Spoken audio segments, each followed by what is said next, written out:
सकाळी 5 वाजता आपल्याला मुंबईला जायचंय म्हणून त्यांना आपल्याला पंकजात ऐकून 20 लाखाचं पत्र आणायचं म्हणून 2 लाख रुपये 10% घेऊन सोबत बोलवलं आणि कळंब चौकातून गाडी पोलीस स्टेशनच्या गेटमधून आली.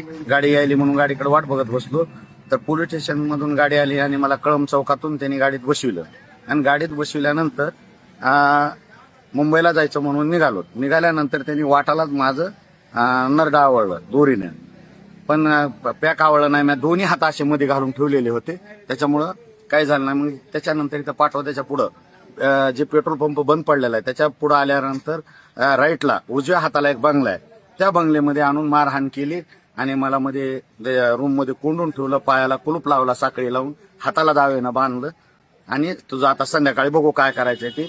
माझ्या खिशेतले 2,07,000 आणि मोबाईल मध्ये माझे 51,000 रुपये फोन पेवर आहे. माझं ज्ञानेश्वर गणपती इंगळे, मूळ कळमंबा, राहतो चंदन सावरवाला माझं बांधकाम आहे.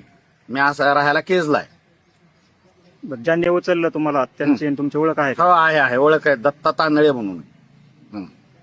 कोणत्या उद्देशाने आपल्याला उचललं होतं त्यांनी ते उद्देश त्या टायमाला कळाला नाही. ज्या टायमाला इकडं आणल्यानंतर उद्देश कळायला घ्यायला आपल्याला मारून टाकायचं होतं आपले पैसे घेऊन. आणि अजून संध्याकाळपर्यंत पैसे मागव, तुला सोडून देतो म्हणत होते. आता यानंतर तुम्ही काय तक्रार वगैरे काय? हा, एसपी ऑफिसला जाणार, मी घरी जाणार. अजून तक्रार दाखल केलेली नाही? नाही, मी आता इथून मधून आलेलो राहणार. हा, त्याच्यामुळे तक्रार कोडले मला जायलाच हे नाही ना माझ्याकडे. तक्रार कुठे दाखल करणार आहेत? आज कसं आहे तर पहिली ती गाडीच बीड पोलीस आपल्या केज पोलीस स्टेशन मधून निघालेली मी पाहिलेली सकाळी 5 वाजता. तर केज पोलीस स्टेशनला तक्रार करून त्याचा उपयोग काय? मी बीडला एसपी ऑफिसला तक्रार करणार. केजचे पोलीसच तुम्हाला धरून नाही आले, पोलीसच मॅनेज झालेले. हा, पोलीस नव्हते पण पोलीस स्टेशन मधून गाडी आलेली ना, त्याच्यामुळे पोलीस गाडी कोणाची समजायचं आपण.